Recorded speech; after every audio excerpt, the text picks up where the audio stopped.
আমি বললাম, আমি ব্যর্থ। আল্লাহ বলেন, বিশ্বাসীরা সফল হয়।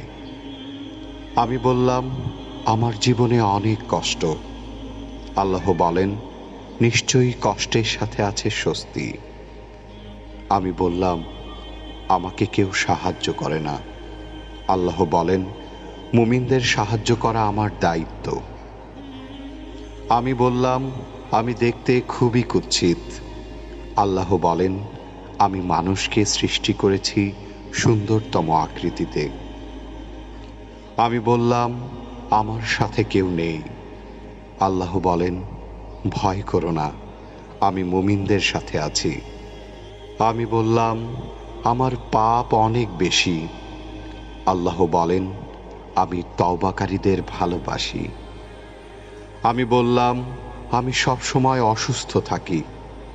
আল্লাহ বলেন, আমি কোরআনকে রোগের নিরাময় হিসাবে পাঠিয়েছি।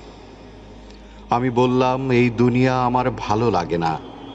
আল্লাহ বলেন, তোমার জন্য পরকাল, ইহকাল অপেক্ষা শ্রেয়। আমি বললাম, বিজয় অনেক দূর। আল্লাহ বলেন, আমার সাহায্য একান্তই নিকটবর্তী। আমি বললাম, আমার জীবনে খুশি নেই। আল্লাহ বলেন, শীঘ্রই তোমার রব তোমাকে এত দেবেন যে তুমি খুশি হয়ে যাবে। আমি বললাম, আমি সব সময় হতাশ।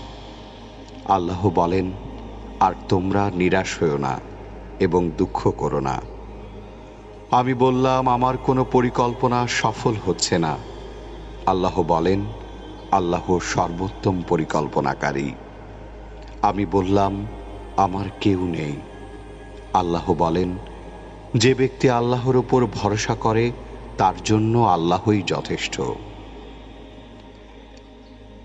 এত নিয়ামতের ভাণ্ডারে থাকার পরেও সন্তুষ্ট চিত্তে আমরা আল্লাহর নিকট শুকরিয়া জ্ঞাপন করি না।